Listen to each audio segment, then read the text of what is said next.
யாரோ பெத்த குழந்தைங்களுக்கு தாய்ப்பால் கொடுக்கறதுக்காகவே பொண்ணுங்களை பலவந்தமா கர்ப்பமாக்கி அப்படி அவங்க பெத்த குழந்தைங்களையும் அவங்க கிட்ட இருந்து பிரிச்சு உணர்வுள்ள பொண்ணுங்களை வெறும் பால் கொடுக்கிற மெஷினா மட்டும் நடத்தின கொடுமை 16th செஞ்சுரியில பெருல இருக்க லிமா அப்படின்ற சிட்டில நடந்திருக்கு. அங்க இருக்க வசதியான குடும்பத்தை சேர்ந்த பொண்ணுங்க அவங்க குழந்தைங்களுக்கு பால் கொடுக்கறதையே ஒரு வேலையாவும் அது அவங்க அழகையும் அந்தஸ்தையும் குறைக்கும்னு நினைச்சிருக்காங்க. சோ அவங்க அந்தஸ்தை காப்பாத்திக்கிறதுக்காக வெட் நர்சஸ் அப்படின்ற பேர்ல ஆப்பிரிக்கால இருந்து நிறைய கருப்பின பெண்களை அடிமைகளா கூட்டிட்டு வந்து அவங்க குழந்தைங்களை பாத்துக்கிறதுக்காகவும் முக்கியமா பால் கொடுக்கறதுக்காகவும் அப்பாயிண்ட் பண்ணியிருக்காங்க.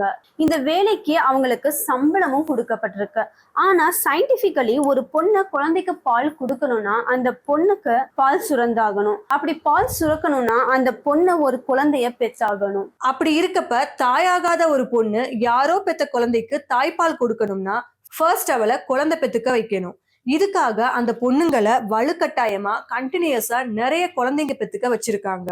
தட் மீன்ஸ் அதிகார வர்க்கத்தை சேர்ந்த ஆம்பளைங்க அந்த பொண்ணுங்களை பாலியல் வன்கொடுமைக்கு ஆளாக்கி குழந்தை பெத்துக்க வச்சிருக்காங்க. இப்படி ஒவ்வொரு பொண்ணும் 10-12 நிறைய குழந்தைங்களை பெற்றிருக்காங்க. அப்படி அவங்க பெத்தெடுத்த குழந்தைக்கு பால் கொடுத்துட்டா பணக்கார வீட்டு பிள்ளைகளுக்கு பால் இருக்காதுன்னு நினைச்ச அந்த கொடூர கும்பல் கண்ணை கூட துறக்காத அந்த பச்சை குழந்தைங்களை அவங்க அம்மா கிட்ட இருந்து பிரிச்சிருக்காங்க. அண்ட் அந்த குழந்தைகளுக்கு அதுக்கப்புறம் என்ன ஆச்சுன்றதுக்கான எந்த ரிப்போர்ட்ஸுமே இல்லை. இப்படியே குழந்தைங்களை பெத்து பெத்து அவங்க ரத்தத்தை பாழாக்கி அதை தொடர்ந்து அந்த குழந்தைங்களுக்கு கொடுத்துட்டு வந்ததால அந்த பொண்ணுங்களோட உடம்பு ஒரு கட்டத்துக்கு மேல குழந்தைங்களை பெத்தெடுக்க முடியாம போயிருக்கு. அப்பயும் அவங்கள விடாம அடிமைகளா சுரங்க வேலைக்கு அனுப்பியிருக்காங்க. 1532 இன்கா சிட்டிக்குள்ள நுழைஞ்ச Spanish captain Francisco Pizarro Inca பேரரசை தோக்கடிச்சு லிமா அப்படின்ற சிட்டிய எஸ்டாப்ளிஷ் பண்றாரு.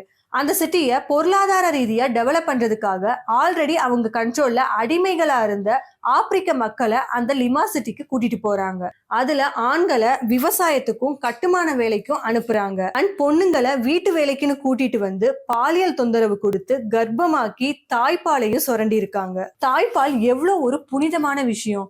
அதை எத்தனையோ பேர் குழந்தைங்க பசிக்காக தானம் பண்றாங்க. இந்தியா உட்பட US UK மாதிரி நிறைய நாடுகள் அதை விற்கவும் செய்யறாங்க. ஆனா அதை வச்சே பொண்ணுங்களை அடிமைப்படுத்துறது எவ்வளவு பெரிய கொடுமை.